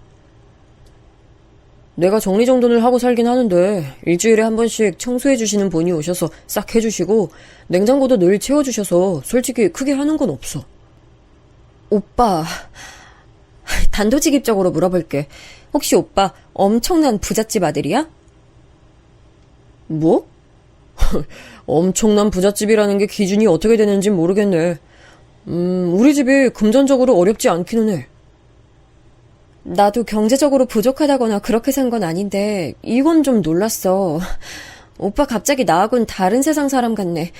차 좋은 거 끌고 다니길래 꽤 사는 집 자식이라고만 생각했었는데 왠지 그 차가 검소한 선택이었구나 하는 생각이 드네. 아, 그 차? 작은 고모부가 예전에 타시던 건데 차가 많으셔서 영 그걸 안 타신다고 나 운전 연습하라고 주셨던 거야. 근데 바꿀 이유를 못 느껴서 계속 타고 다녔어. 들으면 들을수록 남자친구가 엄청난 부잣집 외동아들이 맞다는 확신만 들더군요. 저는 오만 눈치를 봐가면서 자력으로 무조건 해내야 한다는 일념으로 15년 가까이 이악 물고 매일을 살아왔던 사람이라서 남자친구의 사고방식이나 누리는 일상이 좀 이질적으로 느껴졌어요. 남자친구와 슬쩍 거리를 두게 됐는데요. 그러자 안달이 나고 마음이 조급해졌는지 되려 남자친구는 저에게 결혼 이야기를 꺼냈습니다. 자기가 무조건 많은 걸 해주겠다고 하더군요. 저는 과연 그토록 잘 사는 집안에서 외동아들을 굳이 저 같은 여자에게 붙여줄까 싶어서 아무런 감흥도 처음엔 없었습니다. 그런데 남자친구가 저와 상의도 없이 저하고 찍은 사진을 자기 엄마에게 전송한 거예요. 그러더니 금세 답변을 받았는데 제가 좀 얼떨떨했습니다. 어머님께서 사진으로 제 얼굴을 보시더니 이렇게 말씀을 해주셨어요. 아가씨가 인상이 아주 좋네. 왠지 모르게 끌리는 이미지라고 할까? 시간 되면 데리고 집에 밥 먹으러 들러. 엄마가 맛있는 걸로 차려놓을게. 말만 하면 돼. 칭찬에 이어서 초대까지 받자 이게 꿈인지 생시인지 분간이 안 갔죠. 저도 남자친구를 통해서 어머님 사진을 봤는데 관광지에 들른 기념으로 찍힌 사진이라 얼굴이 가까이서 나오진 않았지만 부드러운 분위기를 가지신 분이라는 것만은 확연히 알 수 있었어요. 그리고 어딘가 포근한 듯한 느낌이 전해졌죠. 저도 모르게 남자친구의 집에 가볼 용기가 생겼어요. 이런 분이라면 빈말로 그렇게 구신 게 아니라 정말 마음씨가 따뜻하실 듯 싶었거든요. 시간이 좀 흘러 3달 정도가 지났을 때 저는 날짜를 잡고 남자친구와 함께 그 본가에 방문했어요. 아버님께서는 급한 용무가 있으셔서 안 계실 예정이었지만 저는 오히려 잘 됐다 싶더라고요.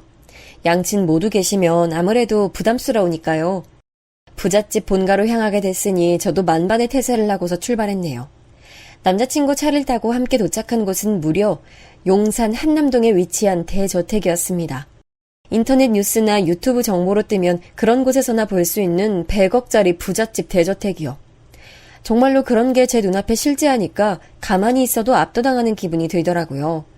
어느 정도 각오를 다진 뒤에 온 상태였는데도 심장이 벌렁거렸습니다. 전용 주차장이 있어서 차고의 문이 자동으로 스르르 열렸는데 마치 갑자기 영화 속으로 들어온 듯한 느낌이었죠.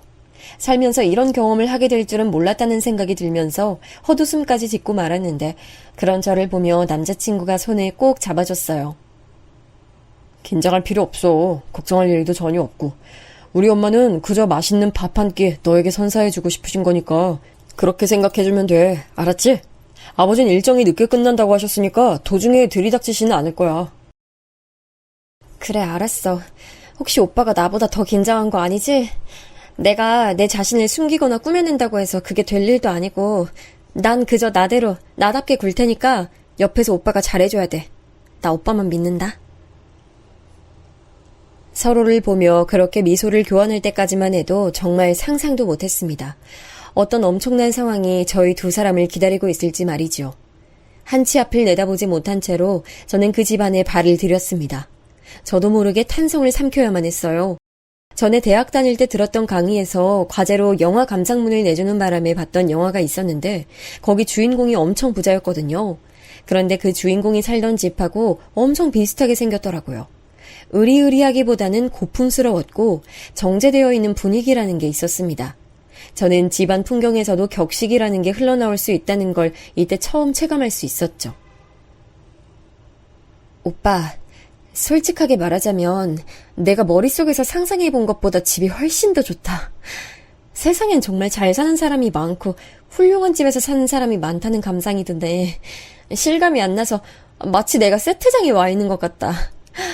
와, 이런 곳에서 매일 살면 기분이 어때? 그렇게 말해주니까 왠지 민망하다. 우리 엄마가 실내 인테리어에 관심이 많으셔서 집안 이곳저곳도 직접 꾸미신 거거든. 이따가 한번 네가 우리 엄마한테 이런 거 알려달라고 해봐. 분명 엄청 반색하시면서 너한테 설명 많이 해주실 거야. 아, 정말? 아, 무척 센스가 좋으신 분이구나. 사실 나도 소품 두고 꾸미고 배치하고 이런 거 엄청 좋아하는데 왠지 공통점이 있는 것 같아서 괜히 친근하네. 저는 어머님에 대한 이야기를 들으며 높은 천장과 집안 곳곳에 배치되어 있는 장식물을 쳐다봤어요. 촌스럽게 굴고 싶진 않았는데 저도 모르게 그렇게 되더라고요. 차림새를 보아하니 여기서 일하시는 분인 게 틀림없는 아주머니께서 저희에게 다가와 주셨어요. 안내해 주신 방향을 따라 이동하자 거실이 보였습니다. 남자친구가 웃으며 제게 말했어요. 집에 거실이 3개인데 여기가 첫 번째야. 나머지는 천천히 구경하면 돼. 거실이 3개? 와, 대단하다. 근데 오빠, 내가 이따가 구경하다가 놀라 자빠질까봐 미리 경고해 주는 거야? 제가 장난스러운 말투로 남자친구 말을 받았는데 누군가 저희 두 사람 쪽으로 다가오며 말을 건넸습니다. 뭐가 놀라서 자빠진다는 거예요? 내가 엿들을 생각은 아니었는데 귀에 들렸네. 아우, 두 사람 사이좋게 있는 모습 보니까 괜히 흐뭇해지네. 아가씨 안녕하세요. 우리 오늘 처음 보지요? 나 우리 태민이 엄마 되는 사람이에요. 부드러운 말투를 내신 분은 바로 남자친구 어머니였어요. 어머님께서는 어깨에 닿는 머리를 우아하게 볼륨 띄워서 옆으로 넘긴 모양을 하고 계셨는데 마치 연예인들이나 하는 스타일처럼 보였습니다. 우아하면서도 밝은 이미지를 뽐내고 계셨죠. 키는 저와 엇비슷하지만 조금 더 낮은 눈높이를 하고 계셨고요. 저는 그런 어머님의 모습을 저도 모르게 멍해져서 바라봤습니다. 제법 한참이나 멍하게 그저 어머님을 쳐다봤어요. 그러다 제 옆에서 남자친구의 당황한 숨소리가 들려오자 아차 싶어서 얼른 꾸벅 인사했죠. 아, 안녕하세요. 너무 아름다우셔서 저도 모르게 빤히 쳐다봤네요. 죄송합니다. 저는 태민이 오빠 여자친구 남민지라고 합니다. 엄마, 우리 민지 귀엽죠? 내가 전에 민지한테 엄마 사진 너무 멀리서 찍은 걸로 보여줬었나 보다. 엄마가 이렇게까지 아름다운 미인일 줄은 몰랐던 거지. 근데 민지는 그런 이유로 놀랐다 치고 엄마는 반응이 왜 그래요? 갑자기 표정이 엄청 굳어 보이는데 어디 편찮으세요? 남자친구가 걱정스러운 소리를 낼만 했어요. 그도 그럴 게 어머님께서는 순식간에 안색이 파리해진 상태였거든요. 갑자기 얼굴에 핏기가 싹 가신 모습으로 어머님께서는 저에게 이런 질문을 하셨습니다. 민지? 본인 이름이 민지예요? 아주 흔한 이름인데 거기에 성까지 남이라고 한다면 흔한 조업은 아닌데 어떻게 남민지라는 이름이... 게다가 우리 태민이하고 4살 차이라고 들었으니까 그럼 나이도 똑같은데? 그건 질문이라기보단 혼잣말에 가까웠는데 어머님께서는 무척 혼란스러운 표정을 하고 계셔서 저도 당황했습니다. 자연스레 남자친구하고 시선을 교환했지요. 저희 둘 다 이게 무슨 상황인가 싶었거든요. 저는 제 이름이 결코 특이하지 않은 만큼 어머님께서 아는 사람하고 제 이름과 나이가 똑같겠거니 이런 1차원적인 짐작만 했습니다. 어색함을 달래보려고 손으로 머리를 쓸어 넘기면서 웃었는데요. 그 순간 저를 바라보시는 어머님의 눈빛이 한층 더 혼란스러워지는 거예요. 왜 그러신지 여쭤보려고 했는데 어머님의 다급한 음성이 저보다 빨랐습니다. 잠깐만. 내가 혹시 아가씨 손을 좀 볼 수 있을까요? 방금 거기 손등에 무슨 자국이 있었던 것 같은데. 네? 이거요. 이거 제가 어렸을 때 다쳤던 자국인데요. 화상을 입었는데 저는 너무 어려서 그 순간이 기억도 안 나요. 그만큼 오래된 일인데도 화상 자국은 손등에 꽤 선명하네요. 보기 흉한가요? 화상 자국이 그렇게까지 큰 건 아니라서 저는 별로 신경 안 쓰고 살았는데. 어떻게 이럴 수가. 세상에 어떻게 이런 일이. 그때 갑자기 어머님께서 탄식을 내뱉으면서 거실 바닥에 스르르 주저앉으셨어요. 마치 온몸에 힘이 풀리신 듯이 아주 털썩 말이에요. 저는 너무 당황해서 화상 자국을 내어 보이던 제 손등을 앞으로 내민 자세 그대로 굳어버렸고요. 깜짝 놀란 남자친구가 어머님을 부축하려고 했어요. 그러자 어머님께서는 고개를 강하게 저으시더니 이내 손으로 당신의 가슴을 퍽퍽 치며 울기 시작하셨습니다. 그야말로 난데없이 오열을 시작하셨고 대저택에서 일하시는 두 분 정도가 소리에 놀라 다가오셨다가 눈치를 살펴대셨어요. 다들 이게 무슨 일인가 싶었던 거예요. 저는 너무 당황스러워 어찌할 바를 몰랐습니다. 결혼 이야기가 오가고 있는 상황이었으니 한마디로 저는 예비시댁에 처음 인사를 드리러 와서 예비시어머니를 첫 대면한 것이었잖아요. 그런데 그 예비시어머니께서 저를 보시자마자 바닥에 주저앉으셔서 통곡을 해대시니 이 상황을 어떻게 받아들여야 할지 정말 모르겠더라고요. 남자친구는 무척 염려스럽게 어머님 안색을 살폈습니다. 엄마, 대체 갑자기 왜 이러시는 거예요? 어디가 편찮으신 거예요? 주치의 선생님 오시라고 그럴까요? 아니면 병원으로 직접 가시는 게 낫겠어요? 원하시는 대로 제가 바로 해드릴게요. 내가 지금 어디를 가겠니? 하늘의 뜻인지 운명의 장난인지 모를 이런 상황을 두고 내가 어디를 간단 말이야. 아이고, 민지야. 민지는 왜 부르세요? 제 여자친구 엄마가 원래 알고 계셨던 것도 아니면서. 남자친구는 한층 더 당황하고 있었지만 저는 그 순간에 이상한 예감 한 줄기를 맞닥뜨렸습니다. 그것은 본능이 제게 속삭여주는 울림이었어요. 제 머릿속에서는 집에 딱 한 장만 남아있던 제 생모의 옛사진이 떠올랐습니다. 그 옛사진 속에서 보았던 이목구비가 결코 낯선 것만은 아니라는 생각이 들었습니다. 저도 모르게 입술 사이로 이런 소리를 내뱉었죠. 혹시 제 엄마신가요? 저를 낳아준 엄마예요? 작은 중얼거림과도 같았는데 어머님이 고개를 번쩍 들어서 저를 올려다보시더군요. 100마디 말보다 많은 이야기가 눈빛에 담겨 있었고 그것으로 이미 대답이 되는 셈이었습니다. 그 눈물 젖은 얼굴이 저는 그제서야 저와 어딘가 비슷한 인상을 가지고 있다는 점을 알아차렸습니다. 등줄기에 소름 한 줄기가 스쳐 지나갔어요. 그때 남자친구가 떨리는 목소리로 묻더군요. 지금 이게 무슨 소리야? 어떤 상황인 거야? 민지야, 네가 설명을 좀 해줘. 우리 엄마 보고 왜 네가 그런 황당한 질문을 하는 거야? 설명이 필요한 사람은 아무래도 나일 것 같아. 오빠, 나 지금 머릿속이 너무 복잡하고 뒤통수가 얼얼해서 미칠 것 같아. 이거 진짜 말이 안 되는 건데 내가 아주 어린 나이였을 때 나 버리고 떠나셨다는 내 진짜 생모 말이야. 날 낳아주신 그분이 왜 오빠 어머님이신 것 같지? 뭐라고? 민지야, 그럴 리가 없잖아. 어떻게 그런 확률이 있을 수가 있어? 엄마, 지금 서로 뭔가 잘못 착각을 한 상황인 거죠? 그런 거죠? 저는 반쯤 넋이 나가서 중얼거렸고 남자친구는 화들짝 놀라서 그때부터 어머님께 채근을 했어요. 눈물을 흘리며 한숨을 깊게 내신 어머님께선 조금 떨리는 음성으로 이렇게 말씀하셨습니다. 정확히 내 기억 속 모양과 일치하는 그 화상 자국, 펄펄 끓는 뜨거운 미역국에 되어서 생긴 거야. 바보 같고 무지하고 모든 면에 부족한 엄마를 잘못 만나서 가여운 아이만 아팠던 거지. 말씀을 듣자마자 손으로 입을 틀어막았습니다. 안 그러면 입 밖으로 심장이 튀어나갈 것 같았어요. 어머님, 아니 저희 엄마께서는 눈물을 훔치시며 몸을 일으키셨어요. 반사적으로 엄마를 부축하는 남자친구의 얼굴엔 이미 넋이 나가 있었습니다. 혼이 쏙 빠진 남자친구의 모습이 그 순간엔 염려가 안 됐어요. 지금 와서 돌이켜보면 정말 미안합니다.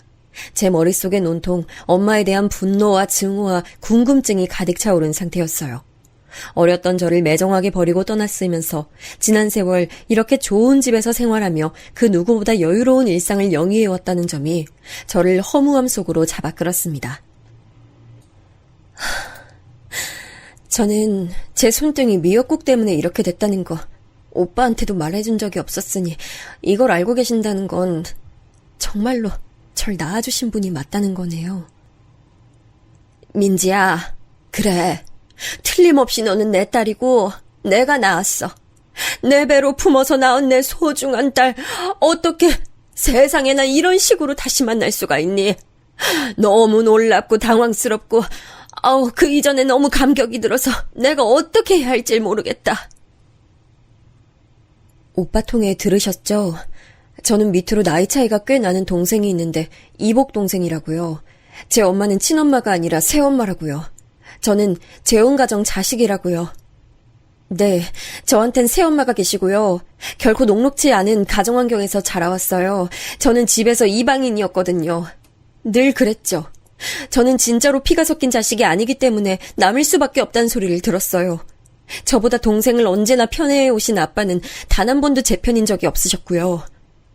정말 투정하고 싶지 않은데 이게 어쩔 수가 없네요. 재혼을...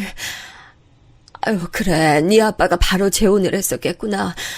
너무 고통스러웠기 때문에, 그리고 너를 위해서라도 내가 절대로 거기 소식엔 촉각을 안 기울이고 살았기에 세세한 것까진 몰라. 정말 미안해. 혹시 네 아빠가 재혼한 상대가 안희영이라는 여자니? 네, 제 새엄마 성함 안희영인데요.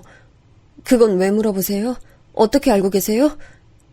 그보다요, 어린 딸 내팽개치고 본인 인생 즐겁게 살고 싶어서 떠나신 걸로 알고 있는데 아주 성공하셨네요.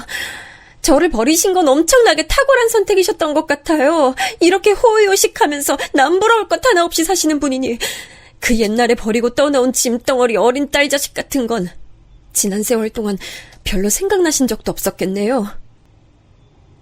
뭔가에 홀린 듯이 그런 말을 와다다 내뱉고는 갑자기 참담한 기분이 들어 등을 돌렸습니다.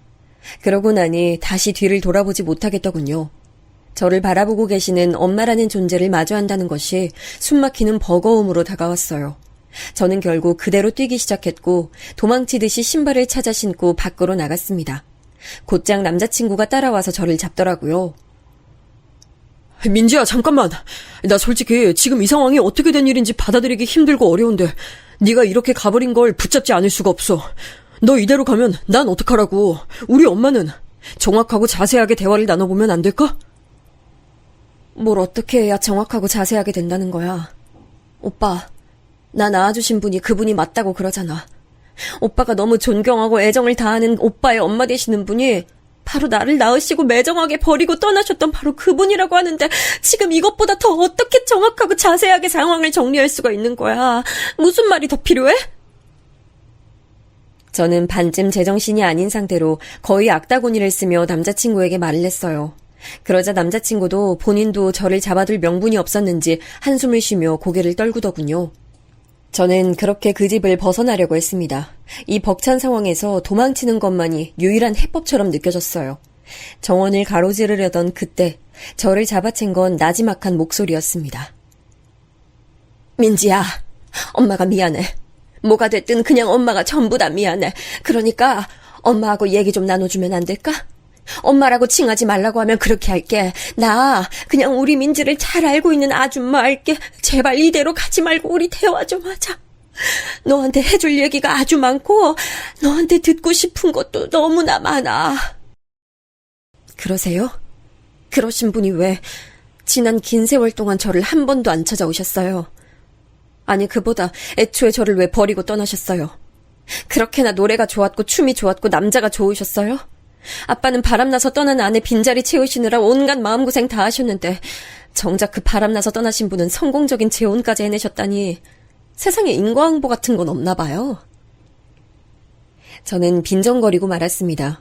예고도 없이 마주하게 된 엄마 앞에서 저는 더 이상 홀로 풍파를 견뎌내온 단단한 사회인이 아니었어요.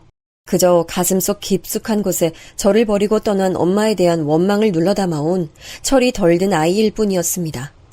그런데 엄마께서 난데없이 놀라운 이야기를 꺼내드셨어요. 바로 그렇기 때문에 너와 꼭 얘기를 나누고 싶은 거야. 내가 너를 버렸다고? 바람이 나서 내가 눈에 넣어도 아프지 않을 내 새끼를 버리고 떠났던 거라고? 누가 그래? 누가 그딴 헛소리를 너한테 짓거려? 보나마나 네 아빠라는 그 작자 아니면 그 집안 인간들이었겠지? 저 버리고 떠나셨던 거 맞잖아요. 왜 아니신 것처럼 그런 식으로 말씀하세요? 아니야. 절대로 아니야. 하늘에 대고 맹세하는데 나는 남편의 상습적인 바람과 지독한 유흥, 시댁 사람들이 똘똘 뭉쳐서 나를 괴롭히고 못살게 군 걸 이겨내지 못한 나약하고 바보 같은 사람이었지만 결코 내 딸을 버리고 불순한 이유로 떠난 사람은 아니었어.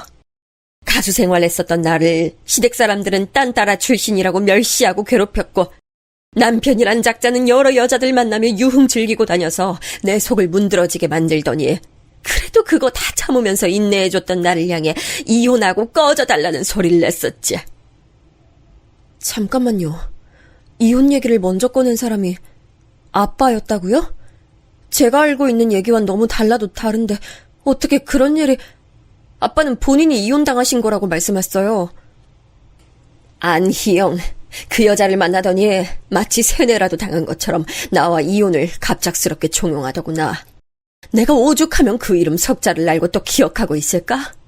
그 여자가 나를 쫓아낸 셈이었어.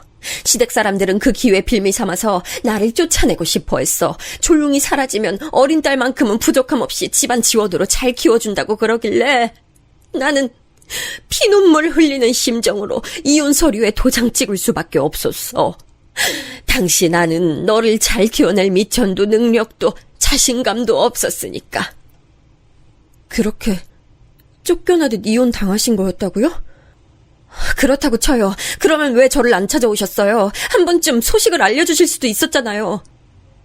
연락하거나 찾아오면 반드시 가만 안 둘 거라고, 그 보복은 네 딸이 당할 거라고 엄포를 놓았던 게 결코 안 잊혀졌어. 그리고 나는 스트레스가 당시 너무 심했는지 몸에 이상 증상이 나타나서 병원 신세를 오래 져야만 했어. 우연히 지금의 남편과 인연이 닿은 이후로는 미국에 가서 장장 10년 동안 살기도 했었고, 그러다 보니 너무나도 핑계지만 내가 너를 찾아갈 수가 없었어. 나중엔 잘 살고 있는 너의 일상에 갑자기 내가 나타나는 게 방해가 될까봐 두렵고 걱정돼서 그러지를 못했어.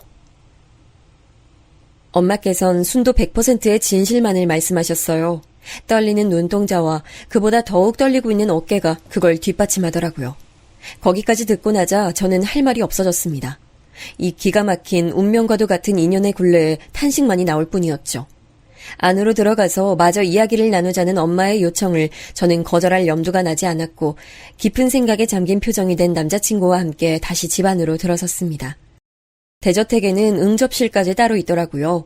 영화 속에서나 보던 그런 공간에서 엄마와 마주 앉았어요. 저는 이 믿을 수 없는 상황을 그제서야 머릿속에 차분히 늘어놓고 정리를 해가며 엄마의 말씀을 들었고 저 또한 제가 살아온 이야기를 거의 다 해드렸어요. 제 이야기를 들으시는 동안 엄마께선 눈시울을 붉히시기도 하셨고 웃기도 하시고 화를 참는 표정이기도 했죠. 아주 어렸을 때 잠깐 몇 년 같이 살았을 뿐이고 오랜 세월이 흘러 지금 겨우 이렇게 다시 뵙게 된 것인 뿐인데도 희한하게 저는 금세 엄마에게서 친밀함을 느꼈어요. 이야기를 경청하실 때 지으시는 표정이나 반응이 정말 놀라울 정도로 저와 닮아 있었거든요. 이래서 피는 못 속인다는 말이 있는 거구나 싶었습니다. 제가 그토록 마음속에 담아두고 원망하면서도 한편으론 그리워했던 엄마라는 존재가 이런 분이라는 것에 저는 감사하기도 했어요. 긴 대화가 끝나고 응접실 밖으로 나오자 남자친구가 저를 맞아줬습니다. 엄마, 나 민지 데려다주고 올게요. 다녀와서 봬요. 그래, 잘 바래다 주고 집에 돌아와서 그때 우리 얘기 나누자. 남자친구와 엄마는 착 가라앉은 말투로 대화를 나눴죠. 이제 남은 관건은 저와 남자친구의 관계예요. 하지만 저는 갑작스럽게 저를 낳아주신 엄마를 이런 식으로 마주치게 됐다는 사실만으로 벅찼기 때문에 그날 더 이상 어떤 대화도 남자친구와 나누고 싶지 않았어요. 배려심 있고 눈치 빠른 남자친구는 차에서 한마디 안 하고 저를 목적지에 내려주었죠.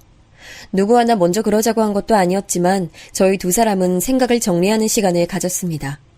남자친구의 친모와 저의 생모가 동일 인물인 상황이었으니 반드시 생각 정리가 필요했어요. 남자친구는 저를 진심으로 사랑했고 저도 그 마음의 깊이까지는 스스로 정의 내릴 수 없지만 애정을 가지고 있는 것만은 진심이었습니다. 하지만 이런 뜻밖의 성질을 지닌 장애물을 만날 것이라곤 상상도 못했고 이 점은 저희 두 사람 모두에게 스스로 점검하며 감정을 되짚어볼 시간을 마련해줬어요. 이윽고 저는 남자친구와 따로 자리를 만들어 만났는데 제가 그 본가에 가서 엄마를 마주치게 된 것으로부터 꼬박 한 달이 되던 시점이었습니다. 민지야, 나는 너를 처음 봤던 그때부터 이상하리 많지 너한테 끌렸고 네가 익숙하고 편안하게 느껴졌는데 지금 생각해보면 그게 혹시 네가 엄마 분위기를 많이 닮아 있어서 내가 그 부분에서 익숙함을 느낀 게 아니었나 싶어. 내가 생각하고 있던 부분 속 시원하게 말해줘서 고마워, 오빠. 이렇게 된 이상 내가 나를 낳아주신 엄마와 어떤 식으로 교류를 하면서 살든지 간에 우린 이뤄져서는 안 될 것 같아. 나도 이렇게 될 줄 상상도 못했고 내가 오빠한테 이런 말 할 거라고 생각도 못했지만 이게 지금 우리에게 닥친 현실이야. 제가 덤덤하게 말을 하자 남자친구는 차마 입을 열지 못하고 눈물을 글썽거리며 고개만 끄덕였어요. 그 순간이 제 남자친구로서 마지막이었네요.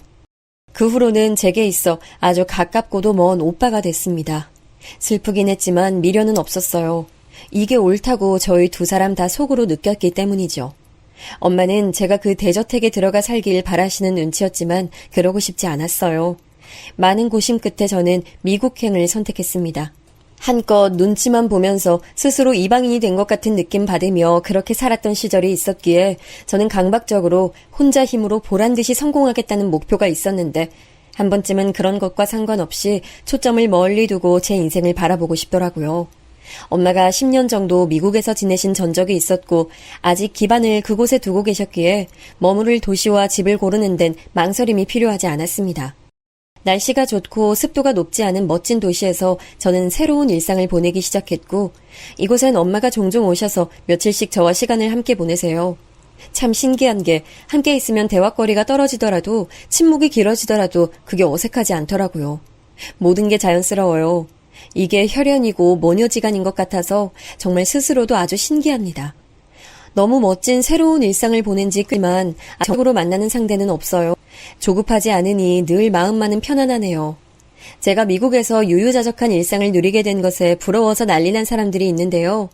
나이 드시고 나서 간질환으로 이제 고생 시작하신 아빠, 자식 농사 망쳐서 매일매일이 죽을 맛인 새엄마, 대학교를 2번이나 자퇴한 뒤로 그 흔한 아르바이트 하나를 안 하면서 집에서 게임만 하고 사는 남동생, 그 외 친척들 몇 명까지도 제 엄마께서 그간 엄청난 부잣집 사모님으로 살아오셨다는 사실에 경악하며 콩고물 하나 받아먹을 수 없게 제가 미국으로 휙 날아가 버린 것에 대해 다들 알아누웠죠. 아휴, 그 못난 사람, 여전히도 못났더만. 내가 그동안 온갖 고생하면서 산 게 아니라 재력가 만나 재혼해서 살아왔다는 것에 그토록 분해하고 분통을 터뜨리다니. 아유, 정말 잘못된 인성이고 잘못된 인연이야. 다만 사랑하는 우리 딸 얻을 수 있었으니 감사하지. 몸도 편찮으신데 배알 뒤틀리는 소식까지 겹쳐 몸져 누우신 아빠를 저는 돌아보지 않기로 했습니다. 그들과는 상관없는 저의 인생을 앞으로 더욱 멋지게 펼쳐나갈 거예요.